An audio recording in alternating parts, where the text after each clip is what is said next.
حویلی کے بھاری بھرکم لکڑی کے دروازے کے پیچھے آج ایک ایسی قیامت ٹوٹی تھی جس کی گونج دیواروں کے باہر سنائی نہیں دے رہی تھی، مگر اندر کی فضا گھٹن زدہ ہو چکی تھی۔ نوریان پاشا، جس کے نام سے علاقے کے بڑے بڑے چودھری تھر تھر کانپتے تھے، اس وقت کسی زخمی شیر کی طرح اپنے بیڈ روم میں کھڑا تھا۔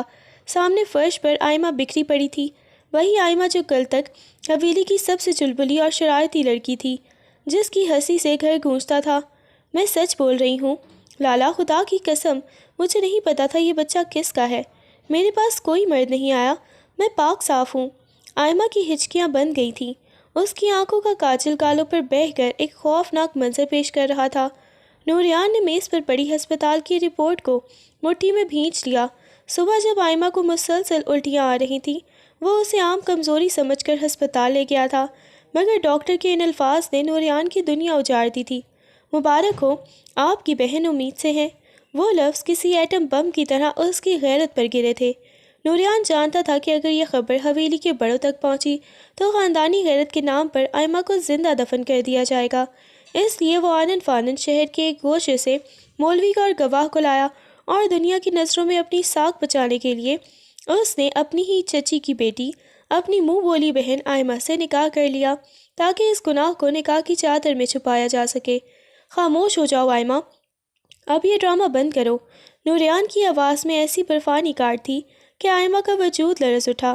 اس نے بڑھ کر کمرے کا ڈبل لاک لگایا اور اپنی جیکٹ اتار کر فرش پر پٹک دی۔ خاندان کی عزت بچانے کے لیے میں نے تم سے نکاح تو کر لیا، اپنا نام بھی دے دیا، مگر یاد رکھنا یہ بچہ اس دنیا میں نہیں آئے گا۔ میں اپنی نسل میں کسی ناجائز وجود کو برداشت نہیں کروں گا۔ آئمہ کی آنکھیں خوف سے پھیل گئیں۔ نہیں لالا، یہ آپ کیا کہہ رہے ہیں؟ یہ گناہ نہیں ہے، میں بے گناہ ہوں۔ نوریان نے ایک جھٹکے سے اس کا بازو جکڑا اور اسے بیڈ پر پٹک دیا۔ اس کے چہرے پر جنونیت سوار تھی۔ اب سچ سچ بتاؤ، کس کے ساتھ منہ کالا کیا ہے؟ وہ کون ہے جس نے پاشا خاندان کی پگڑی اچھالی ہے؟ پوری رات نوریان نے اسے پاگلوں کی طرح سوالوں کے کٹہرے میں کھڑا رکھا۔ وہ اسے جھنجھوڑتا، کبھی دیوار سے لگاتا تو کبھی اس کی خاموشی پر دھڑ دھڑا دیتا اور چیزیں توڑتا۔ آئمہ، جو کالج کی ایک معصوم طالبہ تھی، اس وحشیانہ رویے کے سامنے بکھر کر رہ گئی۔ نوریان کا غصہ تھمنے کا نام نہیں لے رہا تھا۔ اس نے لائٹ آف کر دی اور اندھیرے میں آئمہ کے قریب آ کر اس کے کان کے پاس نہایت ہولناک لہجے میں سرگوشی کی۔ آج کی رات تمہارے لیے سزا ہے آئمہ، اور کل صبح اس بچے کا خاتمہ ہوگا۔ تم نے مجھے مجبور کیا ہے کہ میں وہ انسان بنوں جس سے تم نفرت کرو گی۔ آئمہ اندھیرے میں سسک رہی تھی۔ اسے سمجھ نہیں آ رہا تھا کہ جو بچہ اس کے وجود میں پل رہا ہے وہ کہاں سے آیا، اور جس شخص کو وہ اپنا سائبان سمجھتی تھی وہ آج اس کا سب سے بڑا جلاد بن چکا تھا۔ سورج سوا نیزے پر تھا اور اپنی مٹی کی جھلسا دینے والی گرمی نے فضا کو تندور بنا رکھا تھا۔ نوریان پاشا اپنی سیاہ رنگ کی ویگو گاڑی سے ٹیک لگائے پچھلے 1 گھنٹے سے کالج کے مرکزی گیٹ پر نظر جمائے کھڑا تھا۔ اس کی سفید رنگ کی کرتے کی آستینیں کوہنیوں تک مڑی ہوئی تھیں، اور شاید حبس اور تپش کی وجہ سے اس کی گوری رنگت سرخ پڑ چکی تھی۔ ماتھے پر پسینے کی بوندیں چمک رہی تھیں، اور آنکھوں پر لگا سیاہ چشمہ بھی اس کے چہرے کی بیزاری اور بڑھتے ہوئے غصے کو چھپا نہیں پا رہا تھا۔ نوریان کو عام طور پر انتظار کرنا سخت ناپسند تھا، مگر آئمہ کی ضد کے آگے سے اکثر ہتھیار ڈالنے پڑتے تھے۔ وہ بار بار اپنی کلائی پر بندھی مہنگی گھڑی دیکھتا اور پھر گیٹ کی طرف مڑتا۔ یہ لڑکی کبھی وقت کی پابندی نہیں سیکھے گی۔ اس نے بڑبڑاتے ہوئے اپنی تپتی سڑک پر نکالی گاڑی، اور نہ جانے کتنی دیر مزید گزری جب آخرکار کالج کا بھاری گیٹ کھلا اور طالبات کا ایک ہجوم باہر نکلنے لگا۔ نوریان کی نظریں بے چینی سے اس ایک چہرے کو ڈھونڈنے لگیں جو اس کی دنیا کا مرکز تھا۔ تھوڑی ہی دیر میں اسے سہیلیوں کے ایک ٹولے کے درمیان گھری ہوئی آئمہ نظر آئی۔ وہ سفید یونیفارم میں ملبوس دوپٹے پر بے پرواہی سے کندھے پر ڈالے اپنی سہیلیوں کی کسی بات پر کھلکھلا کر ہنس رہی تھی۔ اس کی ہنسی اتنی بے باک اور معصوم تھی کہ ایک لمحے کے لیے نوریان کا غصہ کافور ہو گیا، مگر اگلے ہی لمحے اسے اپنی تپتی ہوئی رنگت اور انتظار کی کوفت یاد آئی۔ آئمہ اپنی مستی میں مگن تھی، اسے خبر ہی نہیں تھی کہ چند گز کے فاصلے پر اس کا جلاد لالا غصے سے بھرا ہوا اسے ہی گھور رہا ہے۔ آئمہ، وہ دیکھو، تمہارے لالا تو غصے سے لال ہو رہے ہیں۔ اس کی ایک سہیلی نے کوہنی ماری تو آئمہ کی نظر سامنے کھڑے نوریان پر پڑی۔ اس کی ہنسی کو جیسے بریک لگ گئی۔ نوریان نے چشمہ اتار کر اسے ایک ایسی سرد نظر سے دیکھا کہ آئمہ کے قدم وہیں جم گئے۔ ابھی تک وہیں کھڑی رہو گی یا گاڑی میں بیٹھنے کی زحمت بھی کرو گی؟ نوریان کی کڑکدار آواز نے اسے جیسے ہوش میں لایا۔ وہ اپنی سہیلیوں کو خدا حافظ کہہ کر قدمے پاؤں گاڑی کی طرف بڑھی۔ اسے اندازہ تھا کہ آج واپسی پر اسے لالا کے طنز کے تیروں کا سامنا کرنا پڑے گا، مگر وہ یہ نہیں چاہتی تھی، نہ ہی جانتی تھی کہ یہ آج کی ہنسی اس کی زندگی کی آخری بے فکری ہے۔ آئمہ نے اپنی سہیلیوں کو جلدی سے خدا حافظ کہا اور بھاگتی ہوئی گاڑی کے پاس آئی۔ نوریان نے ایک بھرپور غضبناک نگاہ اس کے سراپے پر ڈالی اور بغیر کچھ کہے ڈرائیونگ سیٹ سنبھال لی۔ گاڑی کا دروازہ اتنی زور سے بند ہوا کہ آئمہ کا دل ایک پل کے لیے سہم گیا، مگر وہ آئمہ ہی کیا جو لالا کے غصے سے ڈر کر خاموش بیٹھ جاتی۔ اوف لالا، اتنی گرمی ہے اور آپ کا پارا تو سورج سے بھی اوپر پہنچ چکا ہے۔ اس نے گاڑی کے اے سی کی سمت اپنی طرف موڑتے ہوئے بڑے آرام سے کہا۔ نوریان نے گاڑی ایک جھٹکے سے آگے بڑھائی۔ 1 گھنٹہ آئمہ، پورے 7 منٹ میں اس تپتی دھوپ میں کھڑا رہا ہوں۔ تمہیں احساس بھی ہے کہ باہر کھڑے ہونا کتنا عذاب ہے؟ تمہارا یہ ٹولہ اور یہ فضول کی باتیں کبھی ختم نہیں ہوں گی۔ اس کی سفید رنگت غصے اور تپش سے ابھی بھی دہک رہی تھی۔ آئمہ نے ایک ادا سے اپنے بال پیچھے کیے اور معصومیت سے اسے دیکھا۔ تو میں نے کب کہا تھا کہ آپ باہر کھڑے ہو کر دھوپ سیکیں؟ گاڑی میں بیٹھ کر اے سی چلا لیتے یا کسی سائے میں رک جاتے۔ اب آپ خود ہی ہٹلر بن کر گیٹ پر پہرا دے رہے تھے، تو اس میں کہ میرا کیا قصور ہے؟ نوریان نے دانت پیسے۔ اس کا دل چاہا کہ اسی وقت اس کا سر کچل دے۔ تمہاری یہ زبان کسی دن تمہیں بہت بڑی مصیبت میں ڈالے گی آئمہ۔ گھر چلو، آج تمہاری شکایت بی جان سے پکی ہے۔ اوہو، بی جان تو میری سائڈ لیں گی، آپ بھول رہے ہیں کہ میں ان کی لاڈلی ہوں۔ اس نے ہنستے ہوئے نوریان کے غصے کو ہوا میں اڑایا۔ پھر اچانک اسے کچھ یاد آیا تو اس نے نوریان کا بازو ہلایا۔ اچھا لالا، غصہ چھوڑے نا، دیکھیں نا کتنی گرمی ہے، میرا گلا بالکل خشک ہو رہا ہے۔ وہ سامنے والی دکان سے مجھے کوئی کلفی یا چاکلیٹ آئس کریم تو دلوا دیں پلیز۔ نوریان نے اسے گھور کر دیکھا جیسے وہ کوئی خلائی مخلوق ہو۔ I am not in the mood Aima, خاموشی سے گھر چلو۔ نہیں نا لالا، پلیز ایک بار، بس ایک چھوٹی سی آئس کریم۔ اگر نہیں دلوائیں گے تو میں ابھی چلتی گاڑی سے چھلانگ لگا دوں گی اور پھر بی جان کو بتائیے گا کہ آپ کی وجہ سے مجھے چوٹ لگی۔ اس نے بلیک میلنگ کا اپنا پرانا اور آزمودہ نسخہ آزمایا۔ نوریان نے ایک گہری سانس لی اور بڑبڑاتے ہوئے گاڑی کا ایک مشہور آئس کریم پارلر کے سامنے روک دی۔ تم 1 نمبر کی ضدی اور بدتمیز لڑکی ہو، جلدی جاؤ اور لے کر آؤ، میں گاڑی سے نیچے نہیں اتر رہا۔ آئمہ نے فاتحانہ مسکراہٹ کے ساتھ پرس اٹھایا۔ تھینک یو لالا، آپ دنیا کے سب سے اچھے خڑوس بھائی ہیں۔ وہ ہنستی ہوئی گاڑی سے اتری۔ اسے خبر ہی نہیں تھی کہ یہ اس کی زندگی کی آخری آئس کریم ہے جو وہ اتنے سکون سے کھانے والی تھی، کیونکہ اس کے بعد جو طوفان آنے والا تھا وہ اس کی ساری مٹھاس چھین لینے والا تھا۔ آئمہ اچھلتی ہوئی گاڑی سے اتری اور چند منٹوں میں چاکلیٹ کون ہاتھ میں تھامے واپس آئی۔ اس کے چہرے پر فتح کی چمک تھی، جیسے اس نے کوئی بہت بڑی جنگ جیت لی ہو۔ گاڑی میں بیٹھتے ہی اس نے ریڈیو آن کیا اور اپنی پسند کا گانا گنگنانے لگی۔ لالا، آپ بھی ایک بائٹ لینا، غصہ ٹھنڈا ہو جائے گا۔ اس نے شرارت سے آئس کریم نوریان کی طرف بڑھائی۔ نوریان نے نفرت سے اسے دیکھا۔ اپنا یہ گند دور رکھو مجھ سے۔ آئمہ، مجھے دیر ہو رہی ہے اور تم یہاں پکنک منا رہی ہو۔ اس نے گاڑی ایک جھٹکے سے آگے بڑھائی، مگر اس کی نظریں بار بار آئمہ کے معصوم اور ہنستے ہوئے چہرے پر پڑ رہی تھیں۔ وہ کتنی بے فکر تھی، اسے دنیا کی کسی تلخی کا احساس تک نہیں تھا۔ ابھی گاڑی تھوڑا ہی آگے بڑھی تھی کہ اچانک آئمہ کا گنگنانا بند ہو گیا۔ اس نے آئس کریم والا ہاتھ وہیں روک دیا اور دوسرے ہاتھ سے اپنی قمیض کا دامن سختی سے جکڑا۔ نوریان نے محسوس کیا کہ وہ اچانک خاموش کیوں ہو گئی۔ کیا ہوا؟ اب کیا چھلانگ لگانے کا ارادہ ہے؟ نوریان نے طنز کیا، مگر جب اس نے مڑ کر دیکھا تو اس کے ماتھے پر بل پڑ گئی۔ آئمہ کا رنگ کاغذ کی طرح سفید پڑ چکا تھا۔ اس کی آنکھیں جیسے ساکت ہو گئی تھیں اور وہ اپنا جی متلانے سے روکنے کے لیے ہونٹ بھینچ رہی تھی۔ آئمہ، نوریان نے اسے پکارا، مگر اس نے جواب نہیں دیا۔ اگلے ہی لمحے اس نے ہاتھ کے اشارے سے گاڑی روکنے کا کہا۔ نوریان نے جیسے ہی بریک لگائی، آئمہ نے تیزی سے دروازہ کھولا اور وہیں سڑک کے کنارے جھک کر الٹی کرنے لگی۔ نوریان ساکت رہ گیا۔ وہ تیزی سے گاڑی سے اترا اور اس کے قریب پہنچا۔ آئمہ، یہ کیا ہو رہا ہے؟ تم ٹھیک تو ہو؟ لگتا ہے دھوپ چڑھ گئی ہے تمہیں، یا پھر یہ گندی آئس کریم۔ اس نے پریشانی میں اس کے کندھے پر ہاتھ رکھا، مگر آئمہ کی حالت غیر ہو رہی تھی۔ وہ مسلسل کیے جا رہی تھی اور اس کا پورا وجود لرز رہا تھا۔ لالا، میرا سر، بہت چکر آ رہا ہے، اس نے بمشکل یہ الفاظ کہے اور نوریان کے بازو میں ہی ڈھیر ہونے لگی۔ نوریان نے اسے سنبھالا، اس کا دل کسی انجانے خوف سے دھڑکنے لگا۔ اس نے فوراً اسے گاڑی کے پیچھے نشست پر لٹایا۔ گھر نہیں، اسے ہسپتال لے جانا پڑے گا، اس نے خود سے کہا اور گاڑی کا رخ قریبی نجی ہسپتال کی طرف موڑ دیا۔ اس وقت اسے لگ رہا تھا کہ شاید یہ فوڈ پوائزننگ ہے، مگر اسے کیا خبر تھی کہ ہسپتال کی وہ سفید دیواریں اس کی غیرت اور آئمہ کی زندگی کا سب سے بڑا تماشا دیکھنے والی ہیں۔ نوریان نے گاڑی ہسپتال کے ایمرجنسی وارڈ کے سامنے کسی طوفان کی طرح روکی۔ اس کے ذہن میں صرف ایک ہی بات چل رہی تھی کہ شدید گرمی اور اس بدتمیز لڑکی کی الٹی سیدھی خوراک نے اس کا یہ حال کر دیا ہے۔ اس نے بھاگ کر اسٹریچر منگوایا اور آئمہ کو اندر شفٹ کروایا۔ ڈاکٹر جلدی دیکھیں، اسے شدید قے ہو رہی ہے اور یہ بے ہوش ہو گئی ہے، نوریان نے پریشانی میں ادھر ادھر چکر لگاتے ہوئے کہا۔ نوریان پاشا کی شخصیت کا رعب ایسا تھا کہ ڈاکٹر کی پوری ٹیم حرکت میں آ گئی۔ اسے باہر انتظار گاہ میں بیٹھنے کا کہہ کر پردے گرا دیے گئے۔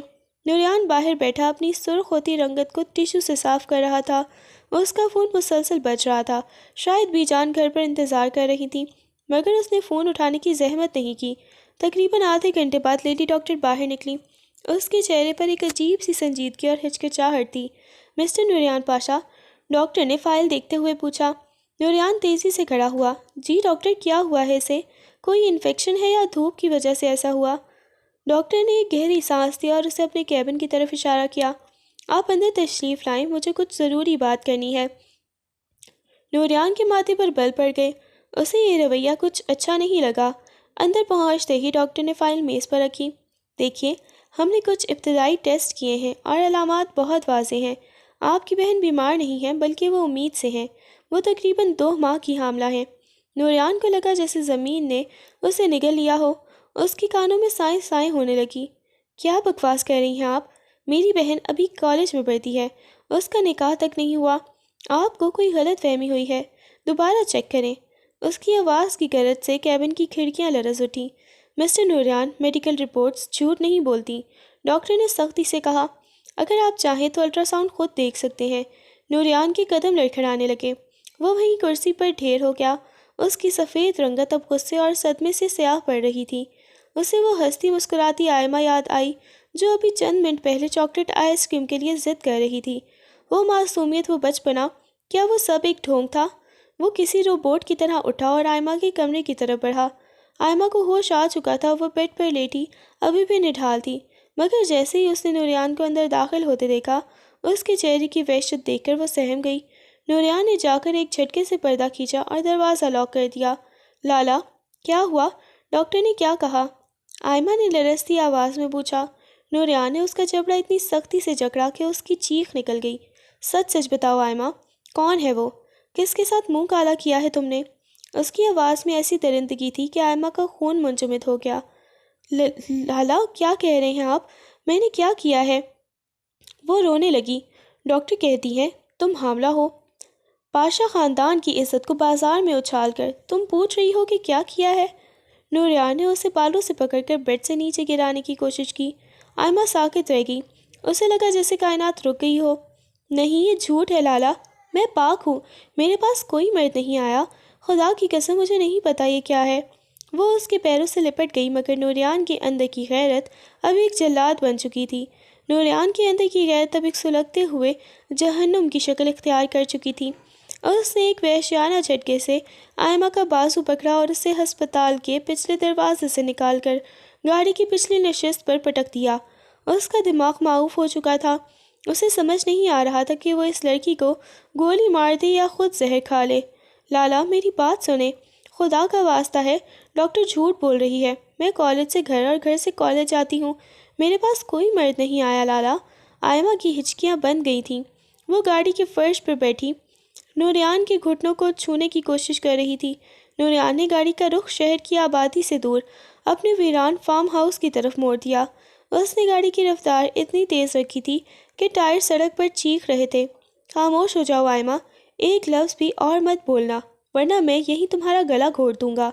نوریان کی آواز میں ایک ایسی درندگی تھی کہ آئمہ کا سانس سینے میں رک گیا۔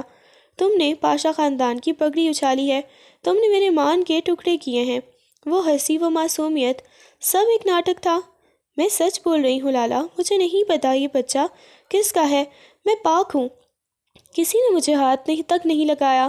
وہ دہائیاں دے رہی تھی، اس کا چہرہ آنسوؤں اور پسینے سے بھیگ چکا تھا، مگر نوریان کے کانوں میں صرف ڈاکٹر کے وہ الفاظ گونج رہے تھے، وہ 2 ماہ کی حاملہ ہے۔ فارم ہاؤس کا لوہے کا بھاری گیٹ کھلا اور نوریان گاڑی اندر داخل کر کے ایک جھٹکے سے بریک لگائی۔ اس نے آئمہ کو بالوں سے پکڑا اور اسے گھسیٹتا ہوا فارم ہاؤس کے اندرونی کمرے میں لے گیا۔ نہیں لالا، مجھے مت مارے، میں بے گناہ ہوں۔ آئمہ فرش پر گرتے ہی لرزنے لگی۔ یہ وہی جگہ تھی جہاں وہ بچپن میں لالا کے ساتھ چھپن چھپائی کھیلتی تھی، مگر آج وہی لالا اس کے لیے موت کا فرشتہ بنا کھڑا تھا۔ نوریان نے کمرے کا دروازہ لاک کیا اور غصے سے اپنی قمیص کے اوپر والے بٹن توڑ دیے۔ اس کی سفید رنگت اب صدمے اور وحشت سے تپ رہی تھی۔ اب سچ سچ بتاؤ، کس کے ساتھ منہ کالا کیا ہے؟ وہ کون ہے جس نے تمہیں چھوا ہے؟ اگر تم نے نام نہیں بتایا تو میں تمہیں یہیں ذبح کر دوں گا۔ مجھے نہیں پتا لالا، میں سچ کہہ رہی ہوں، میرے پاس کوئی نہیں آیا، آئمہ نے چلاتے ہوئے کہا۔ اس کی آنکھوں میں سچائی کی وہ چمک تھی جسے نوریان دیکھنا نہیں چاہتا تھا۔ نوریان نے دیوار پر زوردار مکہ مارا، اس کا ہاتھ لہو لہان ہو گیا، مگر اسے درد محسوس نہیں ہوا۔ عزت بچانے کے لیے میں نے مولوی کا انتظام کر لیا ہے، آج رات تمہارا نکاح مجھ سے ہوگا تاکہ دنیا کو لگے یہ میرا بچہ ہے، مگر یاد رکھنا آئمہ، یہ بچہ اس دنیا میں نہیں آئے گا۔ آئمہ ساکت رہ گئی، اسے لگا جیسے اس کے سر پر آسمان ٹوٹ پڑا ہو۔ نکاح اپنے لالا سے، اس گناہ کے بدلے جو اس نے کیا ہی نہیں۔ نوریان نے ایک وحشیانہ ٹھوکر مار کر سامنے پڑی کرسی گرا دی۔ اس کی سانسیں اس قدر تیز تھیں کہ پورے کمرے میں ان کی آواز گونج رہی تھی۔ فارم ہاؤس کی خاموشی میں آئمہ کی سسکیاں کسی نوحے کی طرح سنائی دے رہی تھیں۔ لالا، اللہ کا واسطہ ہے میری بات مانے، میں کسی مرد کے قریب نہیں گئی، میں کالج سے سیدھی گھر آتی ہوں، آپ خود مجھے لینے چاہتے ہیں، پھر یہ کیسے ممکن ہے؟ آئمہ نے ہمت جمع کر کے اس کے پیروں کو چھو لیا۔ اس کے سفید یونیفارم کا دامن مٹی اور آنسوؤں سے بھر چکا تھا۔ نوریان نے ایک جھٹکے سے اپنا پاؤں پیچھے کھینچا۔ یہی تو میں سوچ رہا ہوں آئمہ، کہ میری اتنی سخت پہرے داری کے باوجود تم نے یہ رشتہ کیسے نکالا اور راستہ کیسے نکالا؟ کس کے لیے تم نے پاشا خاندان کی غیرت کو داؤ پر لگایا؟ اس نے جھک کر آئمہ کے چہرے کو اپنے مضبوط ہاتھوں کے پیالے میں بھرا، مگر اس کے لمس میں آج محبت نہیں، صرف نفرت اور حقارت تھی۔ تمہاری یہ معصوم شکل، یہ تمہاری سب سے بڑی ڈھال ہے، مگر اب نہیں۔ نوریان نے فون نکالا اور کسی کو کال ملائی۔ بابا سائیں مولوی صاحب کو لے کر ابھی کے ابھی فارم ہاؤس پہنچے، اور خبردار اس بات کی بھنک حویلی میں کسی کو نہ لگے۔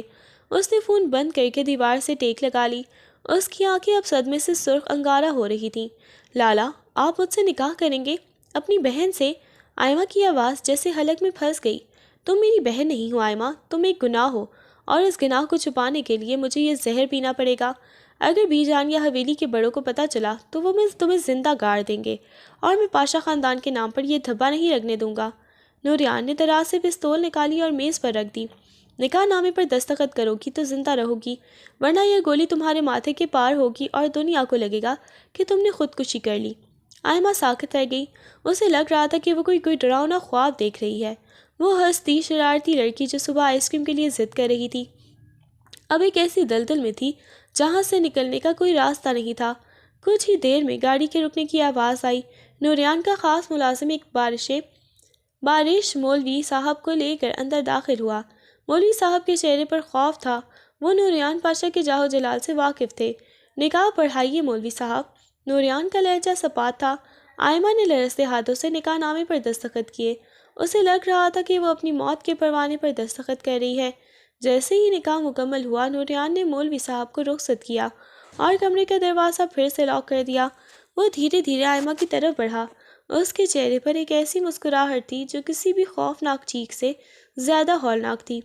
اب تم میری بیوی ہو آئمہ، نوریان پاشا، اور اب اس رات کا حساب ہوگا جو تم نے کسی اور کے نام کی تھی۔ اس نے ایک جھٹکے سے آئمہ کو بیڈ پر پٹخ دیا، اور آئمہ کی آخری چیخ فارم ہاؤس کی دیواروں کو دب کر رہ گئی تھی۔ نوریان نے ایک گہری اور تپتی ہوئی سانس لی اور بیڈ کے کونے پر بیٹھ گیا۔ اس کا سر صدمے اور غصے کی شدت سے پھٹا جا رہا تھا۔ اس نے مڑ کر فرش پر بیٹھی لرزتی ہوئی آئمہ کو دیکھا جس کی آنکھیں رو رو کر سوج چکی تھی اور وہ بار بار اپنی بے گناہی کی قسمیں کھا رہی تھی۔ نوریان کے اندر کا جلال ایک لمحے کے لیے سہم گیا۔ اسے وہ بچپن کی آئمہ یاد آئی جو اس کی انگلی تھام کر چلنا سیکھی تھی۔ آئمہ، میری طرف دیکھو۔ نوریان کا لہجہ اب تھوڑا دھیما مگر حد درجہ سنجیدہ تھا۔ وہ جھک کر اس کے سامنے فرش پر بیٹھا اور اس کے ٹھنڈے پڑتے ہاتھوں کو اپنے لہو لہان ہاتھوں میں لیا۔ تمہیں اندازہ ہے کہ تم کیا کہہ رہی ہو؟ ڈاکٹر کی رپورٹ غلط نہیں ہو سکتی۔ اگر یہ بات حویلی تک پہنچی، اگر چاچو جان کو ذرا سی بھی بھنک لگی تو وہ تمہیں گولی مارنے میں ایک سیکنڈ کی بھی دیر نہیں کریں گے۔ تم پاشا خاندان کی بیٹی ہو، یہاں غیرت کے نام پر خون بہانا اعزاز سمجھا جاتا ہے۔ آئمہ نے تڑپ کر نوریان کا ہاتھ تھام لیا۔ لالا، میں جانتی ہوں بابا سائیں بہت سخت ہے، مگر میں جھوٹ نہیں بول رہی۔ اللہ گواہ ہے، میرا دامن صاف ہے۔ مجھے نہیں پتا یہ سب کیسے ہوا۔ میں نے تو کبھی کسی غیر مرد کی طرف آنکھ اٹھا کر بھی نہیں دیکھا۔ اس کی آواز میں ایسی سچائی اور قرب تھا کہ نوریان کا پتھر دل پہلی بار لرز اٹھا۔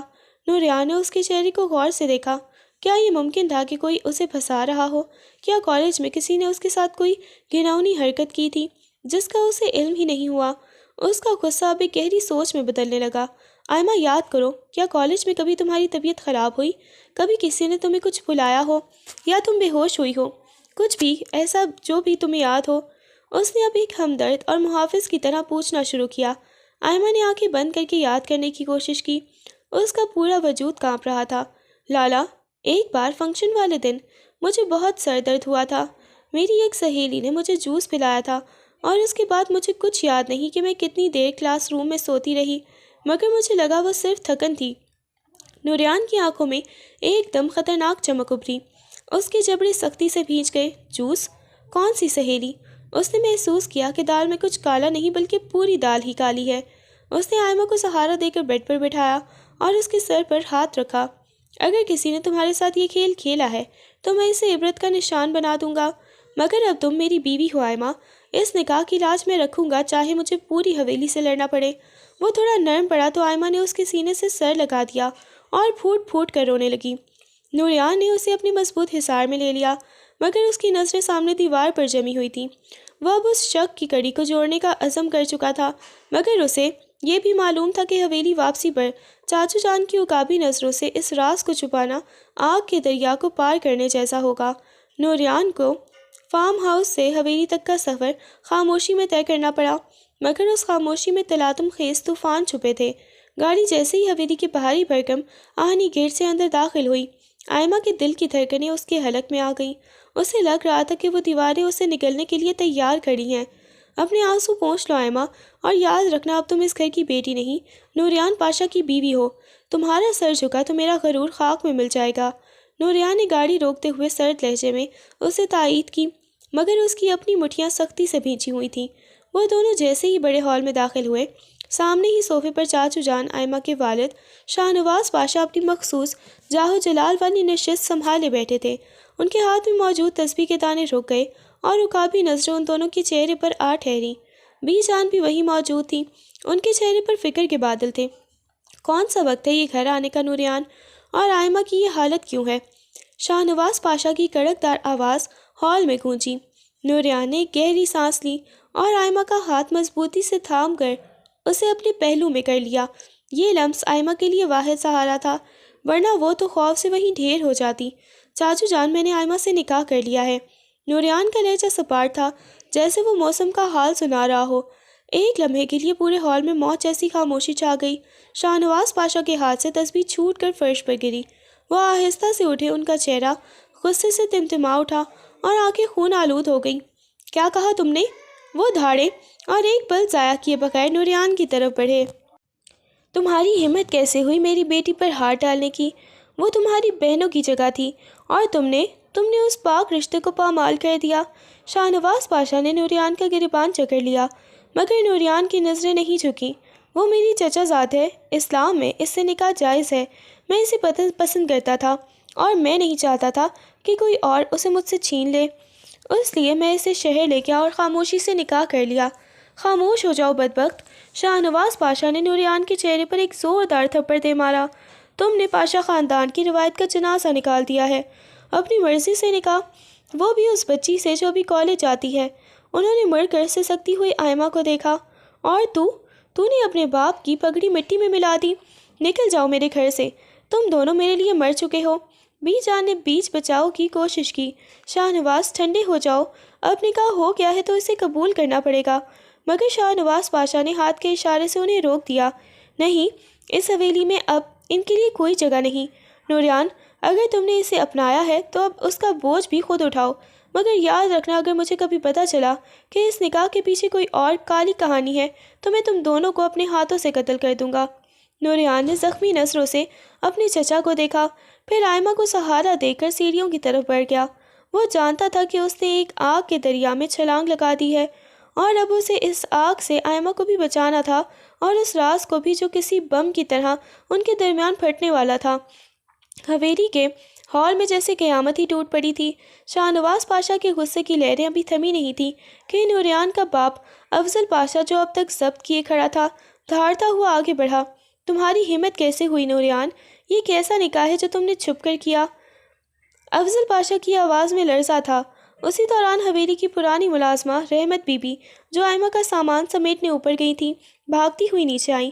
اس کے ہاتھ میں وہ ہسپتال کی رپورٹ تھی جو نوریان کی جیب سے گاڑی میں گر گئی تھی اور وہ اسے اٹھا کر لائی تھی۔ سائیں، یہ دیکھیں، یہ بی بی جی کے کمرے کے پاس سے ملی ہے۔ اس نے تھرتھراتے ہاتھوں سے وہ کاغذ افضل پاشا کو تھمایا۔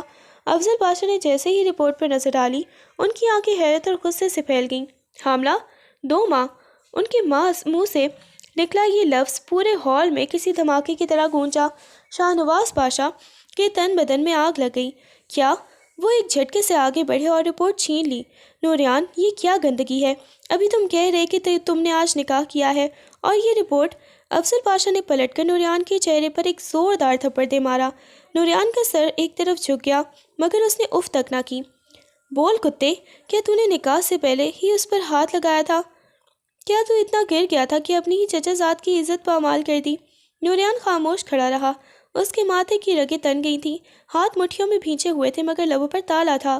وہ جانتا تھا کہ اگر اس نے سچ بتایا تو آئمہ کو بھی اسی وقت گولی مار دی جائے گی، اور اگر وہ گناہ اپنے سر لیتا تو اسے صرف ذلت ملے گی۔ اس نے ذلت کو چن لیا۔ افضل پاشا نے دوسرا تھپڑ مارا، پھر تیسرا۔ بولتا کیوں نہیں؟ زبان کو کیا ہوا ہے؟ نوریان کے ہونٹ کے کونے سے خون بہنے لگا، مگر وہ ایک ڈھال بن کر آئمہ کے سامنے کھڑا رہا۔ آئمہ جو صوفے کے پاس زمین پر ڈھیر تھی، نوریان کی اس خوفناک خاموشی کو دیکھ کر اندر سے مر رہی تھی۔ اسے اپنے والد کے غصے سے زیادہ نوریان کی اس چپ سے ڈر لگ رہا تھا۔ اسے لگ رہا تھا کہ یہ خاموشی کسی بہت بڑے طوفان کا پیش خیمہ ہے۔ نوریان کا چہرہ سپاٹ تھا، اس کی آنکھوں میں کوئی جذبہ نہیں تھا، جیسے اس نے خود کو پتھر بنا لیا ہو۔ نکل جاؤ میرے سامنے سے، تم دونوں نے اس حویلی کو ناپاک کر دیا ہے۔ شاہ نواز پاشا نے نفرت سے تھوکا۔ نوریان، تو میرا بھتیجا نہیں، میرا دشمن ہے۔ لے جا اس گناہ کو یہاں سے، اس سے پہلے کہ میں اپنی بندوق نکال لوں۔ نوریان نے دھیرے سے اپنا ہاتھ اٹھایا اور اپنے ہونٹ سے خون صاف کیا۔ اس نے ایک بھی نظر اپنے باپ یا چچا پر نہ ڈالی۔ اس نے جھک کر آئمہ کا بازو پکڑا اور اسے سہارا دے کر اٹھایا۔ آئمہ لرز رہی تھی۔ اسے نوریان کی گرفت میں وہ گرم جوشی نہیں بلکہ ایک برفانی ٹھنڈک محسوس ہو رہی تھی۔ وہ اسے لے کر سیڑھیوں کی طرف بڑھا۔ حویلی والوں کی حقارت آمیز نظریں ان کے تعاقب میں تھیں۔ کمرے میں داخل ہوتے ہی نوریان نے دروازہ اتنی زور سے بند کیا کہ دیواریں لرز اٹھیں۔ آئمہ کونے میں دبک کر کھڑی ہو گئی۔ اسے ڈر تھا کہ اب نوریان اپنی خاموشی توڑے گا اور وہ آگ بگولے ابلے گا جو اس نے نیچے پی لیے تھے، مگر نوریان کچھ نہیں بولا۔ وہ بس بیلکنی کی طرف چلا گیا اور اندھیرے میں سگریٹ سلگا لی۔ آئمہ سسک پڑی۔ لالا، آپ کچھ بولتے کیوں نہیں؟ مجھے مار لیں مگر ایسے خاموش مت رہیں۔ نوریان نے مڑ کر اسے ایک ایسی سرد نظر سے دیکھا کہ آئمہ کا جملہ ادھورا ہی رہ گیا۔ آج سے میں تمہارا لالا نہیں ہوں آئمہ، اور میری خاموشی کی قیمت بہت بھاری ہوگی، اس کے لیے تیار رہنا۔ نوریان کا رویہ اب کسی تپتے ہوئے صحرا کی مانند خشک اور بنجر ہو چکا تھا۔ وہ حویلی میں موجود تو تھا مگر ایک زندہ لاش کی طرح۔ اس نے آئمہ سے بات کرنا مکمل طور پر چھوڑ دیا تھا۔ وہ صبح سویرے نکل جاتا اور رات گئے واپس آتا، اور اسی دوران ان کے درمیان اگر کچھ تھا تو وہ صرف ایک خوفناک خاموشی تھی۔ آئمہ کے لیے یہ خاموشی کسی تازیانے سے کم نہیں تھی۔ وہ چاہتی تھی کہ نوریان اسے مارے، اسے جھنجھوڑے، اسے پر چیخے، مگر اس کا یوں نظر انداز کرنا اسے اندر ہی اندر کھوکھلا کر رہا تھا۔ نوریان اب اسے کھانا لا کر دیتا، پانی کا گلاس میز پر رکھتا، مگر اس کی نظریں کبھی آئمہ کی نظروں سے نہیں ٹکراتی تھیں۔ وہ ایک روبوٹ کی طرح اس کی جسمانی ضروریات کا خیال رکھ رہا تھا، مگر اس کی روح کو مسلسل اذیت دے رہا تھا۔ لالا پلیز کچھ تو بولے۔ ایک شام جب نوریان کمرے میں داخل ہوا اور خاموشی سے اپنی قمیص بدلنے لگا، آئمہ ہمت کر کے اس کے قریب آئی۔ اس نے لرزتے ہاتھوں سے نوریان کی آستینیں تھام لی۔ آپ کی یہ خاموشی مجھے مار دے گی۔ آپ کیوں نہیں سمجھتے کہ میں بے گناہ ہوں؟ نوریان نے ایک جھٹکے سے اپنا بازو چھڑایا۔ اس کی آنکھوں میں موجود صفاقی نے آئمہ کی قدم پیچھے کر دیے۔ کھانا کھا لو، ٹھنڈا ہو رہا ہے، اس نے سپاٹ لہجے میں کہا، جیسے اس نے آئمہ کی بات سنی ہی نہ ہو۔ میں نہیں کھاؤں گی جب تک آپ مجھ سے بات نہیں کریں گے۔ میں ایک لقمہ بھی نہیں کھاؤں گی، آئمہ نے ضد سے کہا۔ اس کی آنکھوں میں آنسو بھر آئے۔ نوریان مڑا، اس کے چہرے پر ایک تلخ مسکراہٹ ابھری۔ بھوکا مرنا چاہتی ہو؟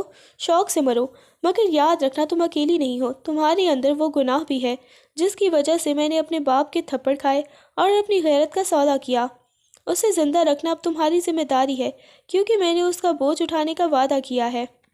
یہ الفاظ آئمہ کے کلیجے میں تیر کی طرح پیوست ہو گئے۔ وہ وہیں فرش پر ڈھیر ہو گئی۔ نوریان نے ایک نظر بھی اس پر نہ ڈالی اور بالکنی میں جا کر اندھیرے کو گھورنے لگا۔ آئمہ کی ذہنی حالت اب بگڑنے لگی تھی۔ اسے رات کو ہولناک خواب آتے، اسے لگتا کہ کوئی اسے اندھیرے میں دبوچ رہا ہے، اور جب وہ چیخ مار کر جاگتی تو نوریان صوفے پر بیٹھا خاموشی سے سگریٹ پی رہا ہوتا۔ وہ اسے دیکھتا ضرور، مگر اس کی نظروں میں ہمدردی کی ایک رمق بھی نہ ہوتی۔ حویلی کے باقی لوگ بھی ان دونوں کو کسی اچھوت کی طرح سمجھنے لگے تھے۔ بی جان جو کبھی آئمہ کی جان نچھاور کرتی تھی، اب پاس سے گزرتی تو اپنا دوپٹہ سنبھال لیتی، جیسے آئمہ کا سایہ بھی انہیں ناپاک کر دے گا۔ ایک رات جب بارش ہو رہی تھی، آئمہ کی طبیعت اچانک بہت زیادہ خراب ہو گئی۔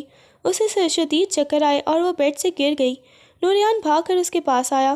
اس نے اسے اٹھایا، اس کا چہرہ سہلایا، مگر جیسے ہی اسے ہوش آیا، نوریان نے فوراً اپنے ہاتھ پیچھے کھینچ لیے اور پھر سے وہی برفانی لہجہ اپنا لیا۔ ٹھیک ہو اب؟ اس نے پوچھا۔ آپ مجھ سے نفرت کرتے ہیں نا؟ آئمہ نے سسکتے ہوئے پوچھا۔ نوریان نے اس کی آنکھوں میں آنکھیں ڈال لی۔ نفرت کے لیے بھی کوئی جذبہ ہونا چاہیے آئمہ، میرے اندر اب تمہارے لیے صرف خالی پن بچا ہے۔ یہ کہہ کر وہ کمرے سے باہر نکل گیا اور پیچھے آئمہ اپنی بکھری ہوئی زندگی کے ٹکڑے سمیٹتی رہ گئی۔ نوریان کی خاموشی دراصل ایک بپھرے ہوئے سمندر کا وہ سکون تھا جو کسی بڑے طوفان سے پہلے چھا جاتا ہے۔ وہ آئمہ کو تڑپتا دیکھ کر خود بھی کڑ رہا تھا، مگر اس کے اندر کا پاشا خون اسے سچ تک پہنچنے سے پہلے چین نہیں لینے دے رہا تھا۔ اگلی صبح جب حویلی کے سب لوگ ناشتے کی میز پر موجود تھے، نوریان خاموشی سے چابی اٹھا کر باہر نکل گیا۔ اس نے آفس جانے کی بجائے سیدھا آئمہ کے کالج کا رخ کیا۔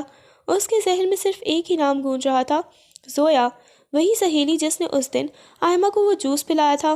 نوریان نے اپنی گاڑی کالج کے گیٹ سے کچھ فاصلے پر روکی۔ اس کی سفید رنگت آج دھوپ سے نہیں بلکہ انتقام کی آگ سے سرخ ہو رہی تھی۔ اس نے کالج کے چوکیدار کو چند نوٹ تھمائے اور زویا کا پتہ اور حلیہ معلوم کیا۔ جب چھٹی کی گھنٹی بجی تو طالبات کے ہجوم میں سے اس نے زویا کو پہچان لیا۔ وہ ایک مہنگی گاڑی کی طرف بڑھ رہی تھی۔ اس کے چہرے پر وہ معصومیت نہیں تھی جو آئمہ کے پاس تھی۔ نوریان نے پھرتی سے اپنی گاڑی اس کے سامنے لا کھڑی کی۔ ٹائروں کے رگڑنے کی آواز سے زویا سہم گئی۔ مس زویا؟ نوریان نے گاڑی کا شیشہ نیچے کر کر سرد لہجے میں پوچھا۔ جی آپ کون؟ زویا نے گھبرا کر پیچھے قدم ہٹایا۔ میں نوریان پاشا ہوں، آئمہ کا بھائی، اور اب اس کا شوہر بھی۔ نوریان نے لفظ شوہر پر اتنا زور دیا کہ زویا کے ماتھے پر پسینہ چمکنے لگا۔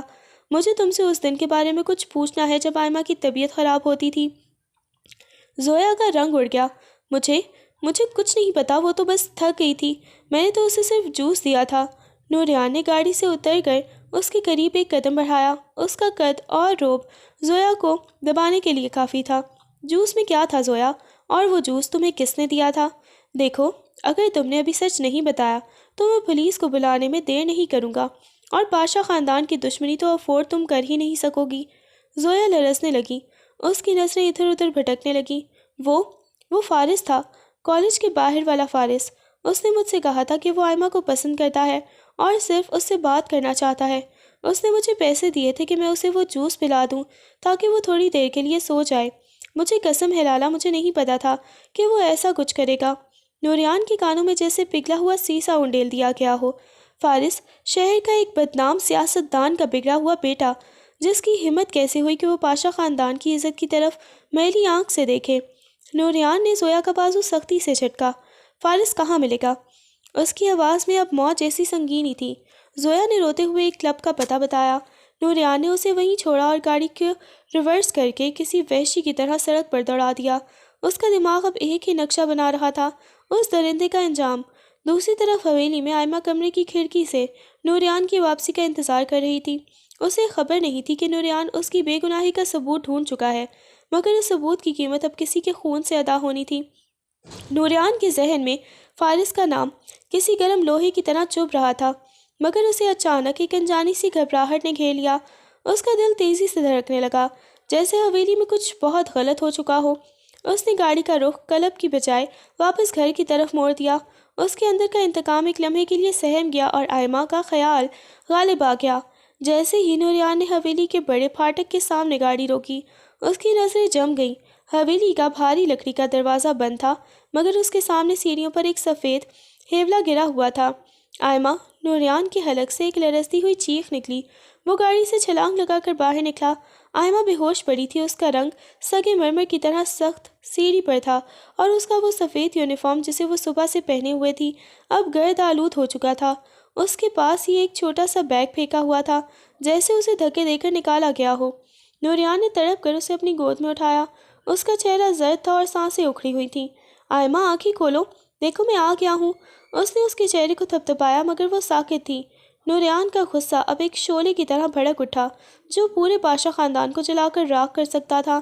اس نے ایک وحشیانہ ٹھوکر مار کر حویلی کا دروازہ کھولا اور دھاڑتے ہوئے اندر داخل ہوا۔ کس کی ہمت ہوئی میری بیوی کو گھر سے باہر پھینکنے کی؟ اس کی آواز پورے ہال میں گونجی۔ سامنے ہی شاہ نواز پاشا، آئمہ کے والد اور افضل پاشا کھڑے تھے۔ ان کے چہروں پر ذرا بھی شرمندگی نہیں تھی۔ ہم نے نکال دیا ہے اسے، شاہ نواز پاشا نے سختی سے کہا۔ اس ناپاک وجود کی اس پاک حویلی میں کوئی جگہ نہیں ہے۔ اگر تم نے اس کا بوجھ اٹھانا ہے تو لے جاؤ اسے یہاں سے، مگر یہ اب اس گھر کی بیٹی نہیں رہی۔ نوریان نے اپنے باپ کی طرف دیکھا، جس نے نظریں چرا لی۔ بی جان ایک کونے میں کھڑی رو رہی تھی، مگر کسی میں ہمت نہیں تھی کہ شاہ نواز پاشا کے فیصلے کے خلاف بول سکے۔ نوریان کی آنکھوں میں خون اتر آیا۔ اس نے بے ہوش آئمہ کو مزید سختی سے اپنے سینے سے لگایا۔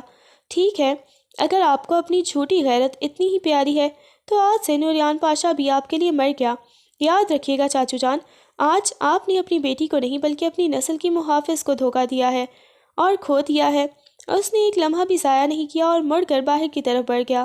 اس کی خاموشی اب ٹوٹ چکی تھی، مگر یہ ٹوٹنا ہولناک تھا۔ اس نے آئمہ کو گاڑی کی پچھلی نشست پر لٹایا اور تیزی سے گاڑی سٹارٹ کر دی۔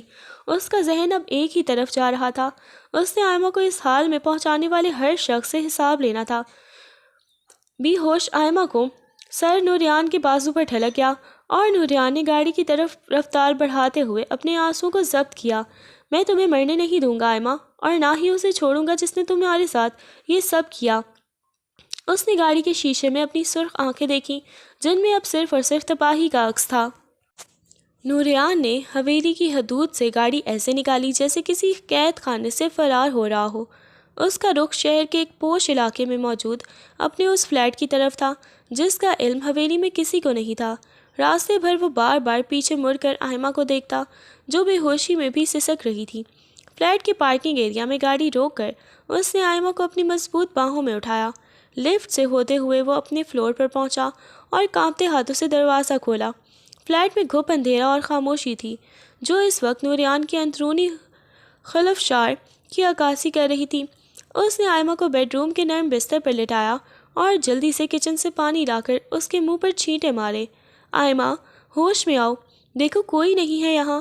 نوریان کی آواز میں پہلی بار وہ درندگی نہیں بلکہ ایک لرزتا ہوا خوف تھا۔ آئمہ نے دھیرے سے آنکھیں کھولیں، مگر جیسے ہی اسے ہوش آیا اس نے ایک زوردار چیخ ماری اور بستر کے کونے میں دبک گئی۔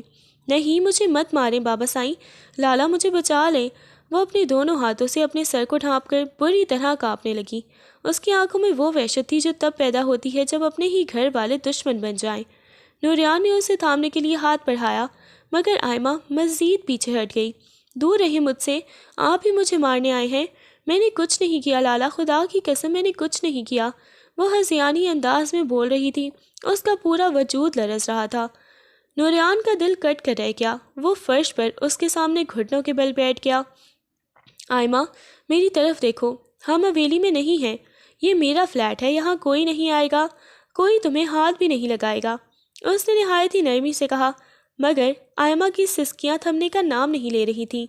انہوں نے مجھے دھکا دیا، لالا بھی جان بھی کھڑی دیکھتی رہی۔ انہوں نے کہا کہ میں ناپاک ہوں۔ اس نے روتے ہوئے نوریان کی قمیص کا دامن جکڑ لیا۔ اس کی گرفت اتنی سخت تھی جیسے وہ ڈوبتے ہوئے کسی تنکے کا سہارا لے رہی ہو۔ آپ ہی مجھے چھوڑ دیں گے نا؟ آپ ہی مجھے گناہ سمجھتے ہیں؟ نوریان نے تڑپ کر اسے اپنے سینے سے لگا لیا۔ آئمہ اس کے حصار میں آ کر کسی چھوٹے بچے کی طرح بلکنے لگی۔ نوریان نے محسوس کیا کہ اس کی قمیص آئمہ کے آنسو سے بھیگ رہی ہے۔ اس نے اس کے سر پر ہاتھ رکھا اور اسے خود میں بھینچ لیا۔ میں اب تمہیں کہیں نہیں جانے دوں گا آئمہ، اور نہ ہی تمہیں کوئی گناہ کہے گا۔ جس نے تمہارے ساتھ یہ کھیل کھیلا ہے وہ اب اپنی موت کی دعا مانگے گا۔ نوریان کی آنکھوں میں اب پھر وہی برفانی صفاقی لوٹ آئی تھی، مگر اس بار یہ صفاقی آئمہ کے لیے نہیں بلکہ اس کے دشمنوں کے لیے تھی۔ آئمہ اس کے سینے سے لگی ابھی بھی ڈر سے ہچکیاں لے رہی تھی۔ اسے لگ رہا تھا کہ اگر اس نے نوریان کو چھوڑا تو اندھیرا اسے نگل جائے گا۔ نوریان اسے ایسے ہی تھامے بیٹھا رہا، یہاں تک کہ وہ روتے روتے تھک کر دوبارہ نیم بے ہوشی کی حالت میں اس کے کندھے پر ڈھیر ہو گئی۔ آئمہ کی سسکیاں اب مدھم پڑ چکی تھیں اور وہ نوریان کے سینے سے لگی نیم بے ہوشی کی حالت میں تھک کر سو گئی تھی۔ نوریان نے اسے نہایت احتیاط سے بستر پر لٹایا اور کمبل اس کے گرد لپیٹ لیا۔ اس کا چہرہ زرد اور آنکھوں کے گرد پڑنے والے ہلکے نیلے نشان اس ظلم کی گواہی دے رہے تھے جو حویلی کے اپنوں نے اس پر ڈھایا تھا۔ نوریان بیڈ کے کنارے بیٹھ گیا اور اپنی مٹھیوں میں بھینچے ہاتھوں کو دیکھا۔ اس کے ناخن گوشت میں پیوست ہو رہے تھے۔ وہ شخص جس نے کبھی کسی کے سامنے سر نہیں جھکایا تھا آج اپنی ہی نظروں میں گر گیا تھا۔ اس نے اپنی جیب سے وہ رپورٹ نکالی جو اس کی زندگی کی سب سے بڑی حقیقت بن چکی تھی۔ تم بے گناہ ہو آئمہ، مجھے اب تمہاری قسموں کی ضرورت نہیں۔ اس نے سرگوشی کی اور اس کے ماتھے پر بکھرے بالوں کو پیچھے کیا۔ مگر اس گناہ کا حساب تو اب میں اس درندے کو دینا ہوگا جس نے تمہارے وجود کو ناپاک کرنے کی جرت کی۔ نوریان اٹھا اور کمرے کی کھڑکی کے پاس جا کر کھڑا ہوا۔ باہر شہر کی روشنیاں جگمگا رہی تھیں مگر اس کے اندر اندھیرا بڑھتا جا رہا تھا۔ اس نے الماری کھولی اور اپنی سیاہ پستول نکالی۔ اس کی ٹھنڈی دھات نے نوریان کے ارادوں کو مزید مضبوط کر دیا۔ اس نے میگزین چیک کیا، ایک زوردار کلک کی اور آواز خاموش فلیٹ میں گونجی۔ وہ جانے کے لیے مڑا مگر اچانک ہی رک گیا۔ فلیٹ کے مرکزی دروازے پر لگی گھنٹی بجنے لگی۔ اس وقت یہاں کسی کو اس فلیٹ کا پتہ نہیں تھا۔ نوریان نے چونک کر گھڑی دیکھی، رات کے 2 بج رہے تھے۔ اس نے پستول اپنی کمر کے پیچھے ارسی اور دبے قدموں دروازے کی طرف بڑھا۔ اس نے آئی ہول سے باہر دیکھا تو اس کے پیروں تلے سے زمین نکل گئی۔ باہر کوئی پولیس والا یا حویلی کا بندہ نہیں تھا بلکہ وہی شخص کھڑا تھا جس کا نام زویا نے لیا تھا۔ فارس وہ اکیلا نہیں تھا بلکہ اس کے پیچھے 2 مسلح باڈی گارڈز تھے اور اس کے چہرے پر وہی مکروہ اور فاتحانہ مسکراہٹ تھی جیسے وہ جانتا ہو کہ نوریان اور آئمہ یہی چھپے ہوئے ہیں۔ نوریان کا ہاتھ خود بخود پستول کی طرف گیا مگر جیسے ہی فارس نے دروازے پر دوبارہ دستک دی اس نے اپنی جیب سے ایک لفافہ نکالا اور کیمرے کی طرف لہرایا۔ اس لفافے پر سرخ رنگ سے لکھا تھا DNA رپورٹ، سچ وہ نہیں ہے جو تم سمجھ رہے ہو۔ نوریان کے قدم وہیں جم گئے۔ اگر آئمہ حاملہ تھی اور فارس نے اسے چھوا تھا تو یہ لفافہ کیا تھا؟ کیا اس گناہ کی جڑیں حویلی کے اندر ہی کہیں اور تک پھیلی ہوئی تھیں؟